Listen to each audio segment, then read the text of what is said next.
They built them in secret, not with fanfare but with precision. Aluminum bones stripped of bulk, bomb bays carved into cathedrals of hush, instruments and release gears tuned like surgical tools. They were called Silverplate, B-29 superfortresses altered in ways the world had never seen, crafted to carry a new kind of burden, the first airborne instruments of the atomic age. What they carried was not only weight, it was a choice that would echo for generations. Picture for a moment a hangar under sodium lights at Wendover Field in 1945. Men in grease-stained overalls lean over riveted seams. A sealed crate is wheeled past on a dolly. Someone says, "Don't ask." You don't. You secure the clamps, you bolt the fittings, you become a small gear in an enormous, impossible machine. That machine would soon climb over an ocean and change the meaning of war. If that image hooked something in you, curiosity, dread, the need to know,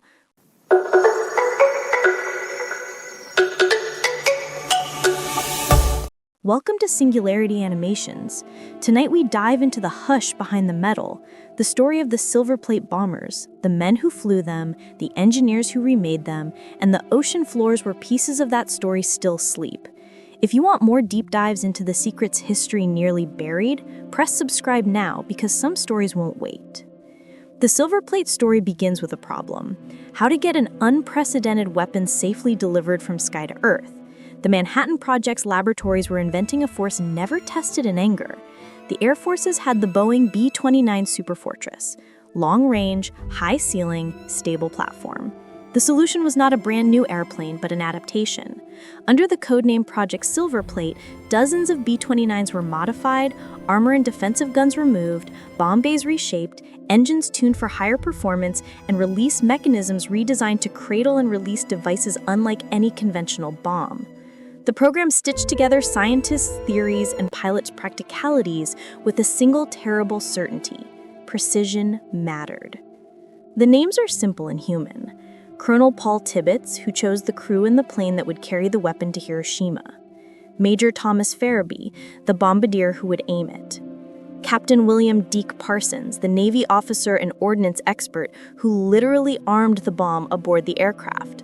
And a quieter roster of technicians and weaponeers, Jacob Beeser, Morris Jepson, who sat at consoles and safeties whose movements decided whether a device would remain inert or become a history maker. These were not mythic figures. They were engineers, pilots, and technicians, ordinary men placed at the hinge of extraordinary decisions. Imagine their hands. Not gloved, not distant, hands that patched leaks, replaced rivets, read instruments in the midnight air. Imagine their letters home, brief, clipped, the kind of language that tries to carry normalcy into the impossible. They laughed in mess halls and argued over checklists, and in the spaces between the jokes there lived a simple, terrible knowledge. They were trusted to deliver something that could erase a city. The tension between routine and rupture is what makes this history bitterly human. Silverplate was not a one-off exercise.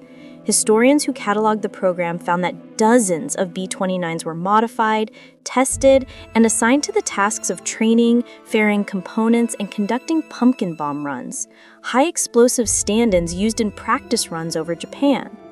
The modifications, lightening the airframe, installing quick-acting pneumatic bomb bay doors, and fitting specialized suspension and release gear, made the Silverplate B-29s distinct, lighter by thousands of pounds, and optimized for a single, hush-bound duty. These were not just weapons of destruction. They were precisely engineered delivery systems, the product of collaboration between laboratories, factories, and flight crews.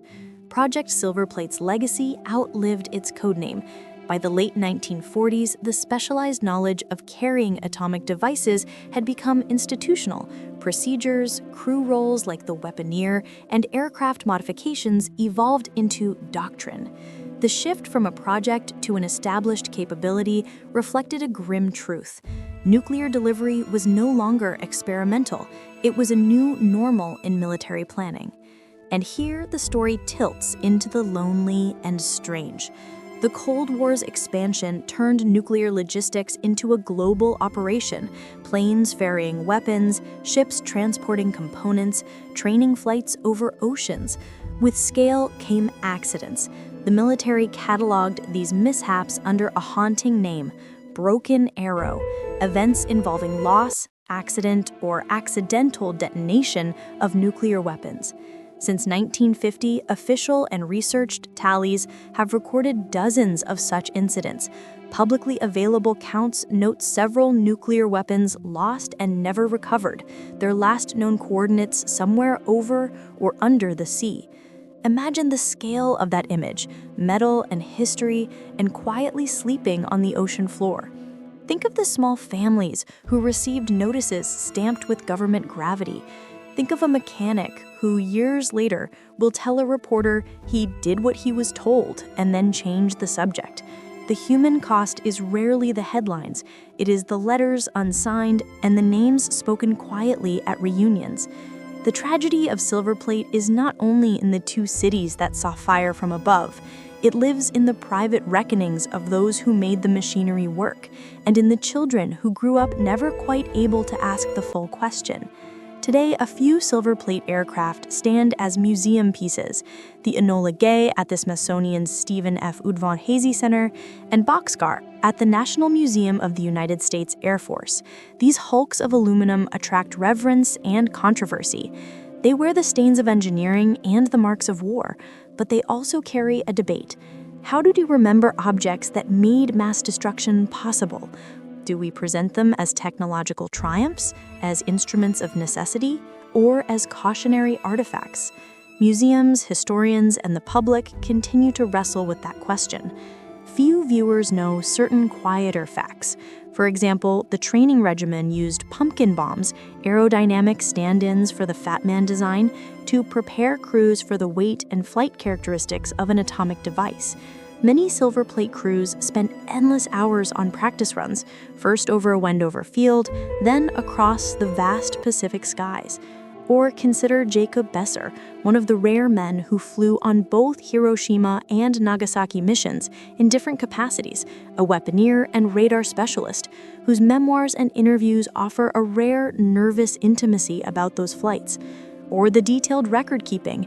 Engineers logged hundreds of hours of flight testing to make sure the release mechanisms would behave predictably at 30,000 feet and at maximum speed. These are the granular details that turn strategy into flesh. And yet, despite meticulous planning and sweeping searches, not every piece of that apparatus was retrieved. The ocean is vast and indifferent. Official records and investigative historians have identified lost weapons, incidents where devices sank and were never recovered, where search teams pounded the waves for weeks or months and then returned without what they sought. Consider this hard, clean sentence. Even in an age of satellites and sonar, there remain nuclear objects at unconfirmed resting places beneath the waves.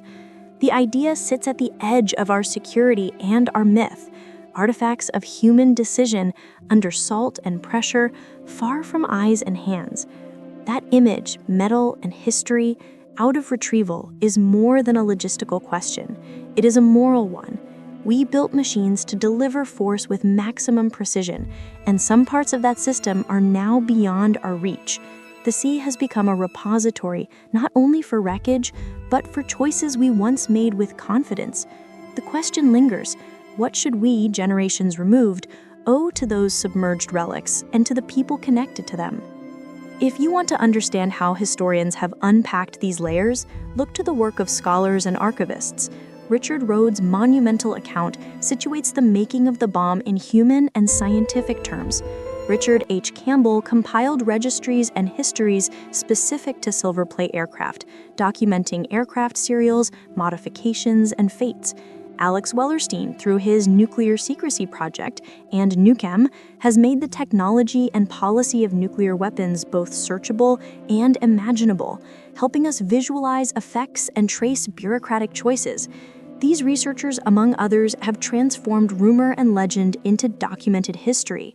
And here is the most stunning, lonely fact you'll carry away. Despite the fever of recovery efforts and the millions spent on searches over decades, official records acknowledge nuclear weapons lost and unrecovered, objects whose exact resting places remain unknown to us. In a world that boasts precise mapping, there are still coordinates where human invention sleeps, and there are entire stories we cannot fully close. The ocean keeps its counsel. Still, the story is not only about metal. It is about a woman who opened a letter and never learned the full truth about where her husband had served. It is about a mechanic who, in old age, kept a photograph he would not show his grandchildren. It is about the scientists who argued late into the night about probabilities and fuses and whether humanity could hold the knowledge it had created. Every silver wing, every rivet, every checklist carries a person's breath.